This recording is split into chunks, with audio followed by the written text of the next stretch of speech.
Hey everybody, and welcome back to the Mutra Makeup channel. I am your host here today, Miss Nikki, and today we're going to be doing another movie makeup Monday. This is a movie I'm actually really excited about. I'm not gonna lie, it was very pivotal when I had first watched it. It's been many years since I've watched it, but going through all of the information while I've been researching and stuff, it's been really cool to see and just be reminded of how awesome it is and how I should probably rewatch the movie. And that movie is The Matrix. Now, as you know, the main character, Trinity, she's very natural, with her style. So we're gonna do a very natural look today. Maybe a little pop of color on the lip. I'm gonna kind of see how I feel about it. But really, it's gonna be a deep dive on the film. So if you like The Matrix and you like makeup and you like, conversation, feel free to subscribe. If you don't, you can hit that next button and go hit something else up. But anyways, let's go ahead and get started. So The Matrix. The Matrix was a film that came out in 1999 and was created by a sibling duo, and their names were Lana and Lily Wachowski. Girl, I don't know how to say this, so if I'm saying their last names wrong, Wachowski. They kind of came up with this idea by thinking to themselves, what if we are in a virtual reality? They were really inspired by cyberpunk, anime, manga, however you're supposed to say it. They were very inspired by all of that. So all of that put together kind of formulated this concept. Now, before they made this film, they were actually kind of not so known, and they were trying to work their way into becoming well known. In 1994, they sold a script for a film called Assassin. And as part of their deal, basically Warner Brothers was like, okay, we're gonna sign you on to like a 3-movie sort of deal. So their next movie that came out was a movie called The Bound. When The Bound came out, it was a bigger success than maybe they anticipated, and it kind of made them get their spark up, and people were really inspired by them. So they were excited to go forward with this next film, but the next film was a little bit questionable for a lot of people. I guess they had originally told Warner Bros about it, and Warner Bros was kind of like, we don't know, we don't really get it. They ended up hiring a comic book artist by the name of Jeff Darrow. Hopefully that's how you say his name, Geoff. Don't know. And Steve Scrose. Again, if I say these names wrong, just bypass it, okay? Because y'all were hating on my Ace Frehley video, okay? Anyway, they went ahead and made a whole comic book essentially with this script and the idea for the script. It was like a 600-page thing. And with that, they pitched it more in detail to Warner Bros, in which they said, okay, I get the concept, let's do it. When it came to casting, their #1 pick was Will Smith for this film. And Will Smith was basically like, I don't get it, nah. And I guess eventually he ended up really being upset with his decision, rightfully so, because it became such a success, but he didn't understand the script. So he was like, if I don't get it, how am I gonna film this? I don't understand what the hell's going on. They also thought about changing the whole idea and making Neo be a woman instead and make it be Sandra Bullock, but eventually they settled on, I don't mean settled, but they went with Keanu Reeves. When it came to the role for Morpheus, it was the same sort of issue. They originally had wanted Sean Connery, and Sean Connery was like, I don't really understand this, so no. And apparently he didn't understand Lord of the Rings either, so it was like one of those things of just Sean was trying, but he could not, if he didn't get it, he didn't do it, which I get. And they eventually ended up landing the role with Lawrence Fishburne. Now, when it comes to who we're doing today, obviously they ended up going with Carrie-Anne Moss, who is a Canadian actress who wasn't as well known as maybe other people, but they really enjoyed her off the rip when they first saw her, especially after they saw that she was really committed to doing the physical stunts and just committed in general to the role. I don't know what they saw in the very beginning, but they saw something and they were like, yeah, we want her. And fun fact, they trained really intense for this film, and actually she ended up injuring her leg while she was doing one of the running up the wall stunts, because she did all of her own stunts, which is pretty darn cool and pretty darn badass. And she ended up going forward with it, even though she felt the pain because she was scared that she was going to be replaced, which fortunately she wasn't replaced, and they did end up using a stunt double once they found out that she actually was pretty injured.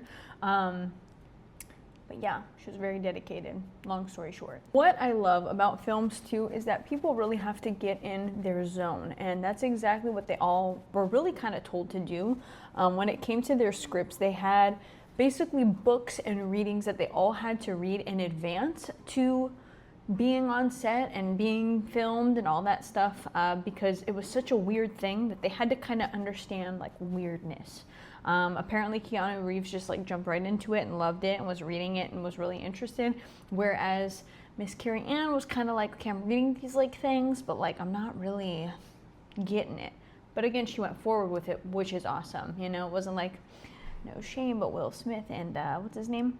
Sean Connery, who were like, we don't get it, we're gonna just not do it. She was like, yo, I don't get it, but I'm gonna figure it out. That's my attitude. When it came to their combat scenes, they actually ended up hiring a choreographer from Hong Kong called, this name because I don't know how to say it, I'm gonna probably say it wrong, but Yan Wu Ping, maybe, I'm sorry. Initially, this choreographer requested that this training period is going to be a 4-month training period, which the Wachowskis, you know, they ended up saying, okay, cool, like we're going to do what we need to do to basically be able to choreograph all the scenes that we need to choreograph. It was said that this choreographer was pretty much alarmed at first glance because everyone was very untrained and like unfit for what it was that they were trying to achieve. So he was really, really scared. But eventually, you know, they all kind of came together. Now, the main one that did scare him quite a bit was actually Keanu Reeves, because when Keanu Reeves started filming, he actually had a herniated disc in his back. So he had to do a surgery because he was like partially paralyzed, and so he had to do the surgery to make sure, you know, he wouldn't be, you know, not good. So when they started the training, I'm sorry, not the filming, the training, he had to really be very careful because he was just out of doing the surgery. He had a very limited range of motion for quite a bit of time, which is why in a lot of scenes you'll see Neo just kind of like doing arm chops or, you know, things like that. Obviously, eventually he did heal up. He could do the whole like Matrix iconic scene where he's kind of going backwards. You know the whole drill.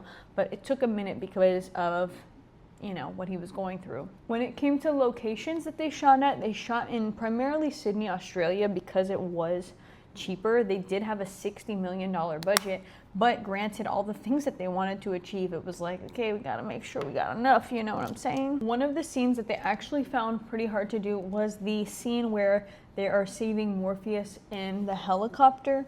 It's pretty hard for them. Apparently they used a 1/4 scale model to basically recreate this scene. The special effects team kind of built different things around it, explosions, so on and so forth, of this 1/4 scaled model to be able to film it completely. Many fans were pretty skeptical of it, of like, was this even an explosion? But apparently it was a full-length explosion, just on a smaller scale. It's kind of impressive. Now, the other thing that was really crazy, especially when I looked on my like YouTube video spree to kind of see what the heck was going on, the bullet scene, the iconic bullet scene, the way that they created that and how iconic it really was, where it's just, you know. So apparently the crew had to set up like 120 cameras in a green screen sort of environment, and they all were shooting simultaneously, and they were able to kind of jump from camera to camera to give it that slow and fast sort of thing. What I'll do is I'll include one of the links that I saw down below where the guy just kind of breaks it down and you can see that whole scope, but it was really sick to see how they did that. And it became really a staple for that film, and a staple just in general. Like when you think of The Matrix, you think of that scene. And the way that they achieved it was having all those cameras around them and changing up the angles as they went, which was kind of cool. This effect was so big that the Academy Awards actually gave them an Academy Award for that scene for Best Visual Effects. So they did their thing. When it comes to their digital rain code, that is also something that is a staple and iconic when it comes to the film itself, because it's just one of those things that you look at it and it's just like, okay, what is this? Apparently the person who created this like digital rain code got inspiration from Japanese sushi recipes. So I guess if you look close enough, you'll see that they're Japanese sushi recipes. I don't really know how that worked. The designer that came up with the idea was Simon Whitley, not sure how you're supposed to say this name again.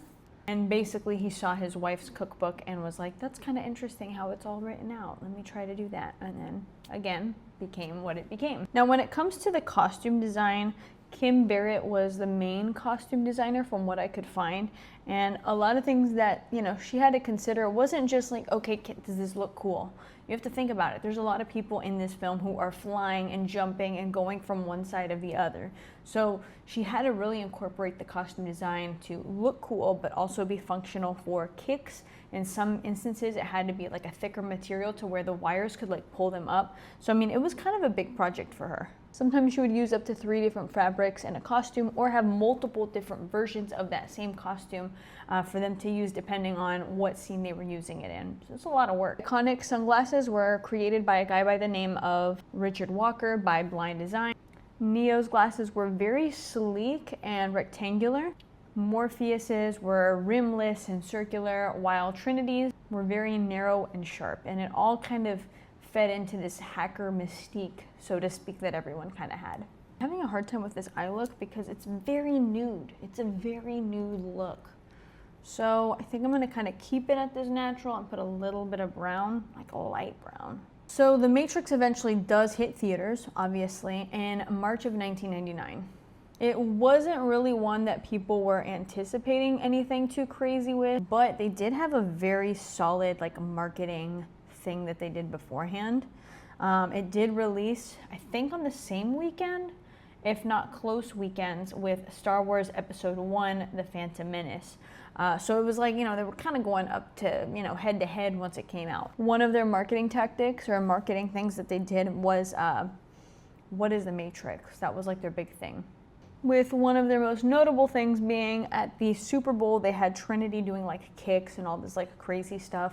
And then the tagline, what is the Matrix? So it got people thinking about, what is the Matrix? We don't know what this is. They also had a website early on called What is the Matrix? And I guess as you were on the website, there was like interactive hints about the film. On its $60 to like $65 million budget, it ended up making $460 million. So they definitely went over what their budget was, which is awesome. They made their money back. It was actually the 4th largest grossing film that year. Going against, of course, Star Wars Episode 1, Toy Story 2, and The Sixth Sense. It was nominated for 4 Oscars and won all 4. It won Best Visual Effects, Best Film Editing, Best Sound, and Best Sound Editing. It did win a couple BAFTA awards as well, and the Wachowskis got Best Director at the Saturns. It also later on went on to become the first movie to sell 1 million DVD copies. So all in all, I mean, it was a huge success. It was an awesome film, and it's a film that a lot of people still talk to and refer to today. Personally, I think I watched it when I was like 18 or 19, and I remember I had a friend who was like adamant about it, like, this is gonna change your viewpoint on everything. And I remember watching it and being like, damn, you're kind of right, dude, you know? And I just really enjoyed it. I just enjoyed the principle of it. And like we said, the cinematography of it was really, really awesome. And just above and, you know, beyond its time. So anyways, that's a little bit about The Matrix. I hope you guys enjoyed it.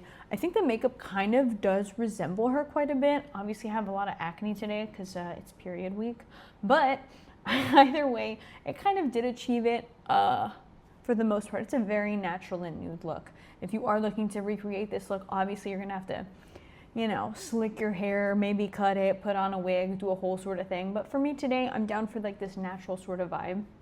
I hope you guys enjoyed it, and I look forward to seeing you guys in the next one. Let me know what films we should talk about down below, or what musicians, all of that, because I just love knowing random history. Anyways, thank you guys so much. See y'all in the next one.